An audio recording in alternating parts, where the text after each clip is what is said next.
और अब सोने के दाम देखकर मन डोले। ट्रंप के टैरिफ टेरर से शेयर बाजार भले ही सहमा हो, लेकिन गोल्ड बेअसर है। सोना भारत में बड़ी संख्या में लोगों को सीधे सीधे प्रभावित करता है। अब गोल्ड की कीमत जल्द ही 1 लाख को पार करने वाली है। 10 ग्राम सोने की कीमत 96,000 तक पहुंच गई है, यानी कि अगर 4,000 का इजाफा और हुआ तो सोना 1 लाख पार हो जाएगा। पिछले 3 महीनों में 76,000 से 96,000 की कीमत तक पहुंच चुका है, यानी करीब करीब 25% की बढ़ोतरी है। सोने की इन कीमतों का आपके निवेश और कमाई से सीधा संबंध है, इसीलिए इसकी बढ़ती कीमतों के बारे में जानना बहुत जरूरी है।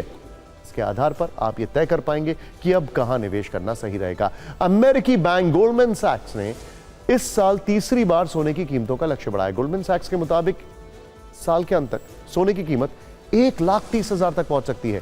वहीं स्विस बैंक ने भी 10 ग्राम सोने की कीमत 1,10,000 तक पहुंचने का अनुमान लगाया है। इस अनुमान के पीछे का तर्क यही है कि टैरिफ वॉर के हालात में निवेशक सुरक्षित निवेश चाहते हैं। वैसे भी पिछले वित्त वर्ष में सोने के ने निवेशकों को मुनाफा कराया था।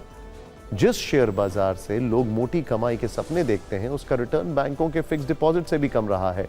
जैसे सेंसेक्स ने पिछले वित्त वर्ष में सिर्फ 5.1% और निफ्टी ने 5.34% ही रिटर्न दिया है, जबकि बैंकों में भी फिक्स डिपॉजिट पर 7 to 9% का ब्याज मिलता है। लेकिन सोने का रिटर्न करीब 40% का है, यानी सोने में निवेश करने वालों को अच्छा खासा फायदा हुआ है। निवेशकों का मन आखिर लंबे वक्त से गोल्ड पर क्यों अटका हुआ है, यह भी समझ लेते हैं। सोना सुरक्षित निवेश का विकल्प माना जाता है, जबकि शेयर बाजार की तेजी अर्थव्यवस्था के विकास पर निर्भर करती है। और भी फैक्टर्स हैं। जब शेयर बाजार में अनिश्चितता का समय होता है तो गोल्ड में निवेश बढ़ जाता है, जबकि अनिश्चितता के माहौल में निवेशक अपना शेयर्स बेचने लगते हैं। आमतौर पर गोल्ड की कीमतों में उतार चढ़ाव कम होता है, जबकि शेयर बाजार में जोखिम ज्यादा होता है, क्योंकि इसमें खबरों के आधार पर गिरावट और बढ़ोतरी होती है। सोने की बढ़ती कीमतों पर चर्चा इसलिए भी ज्यादा है क्योंकि कुछ एक्सपर्ट्स इसे आर्थिक मंदी से जोड़कर देख रहे हैं। इनका कहना है कि मंदी से पहले अक्सर सोने की कीमत बढ़ती है। वर्ष 2007 से 8 में भी सोने की कीमत 20% बढ़ी थी, जिसके बाद दुनिया ने आर्थिक मंदी का सामना किया।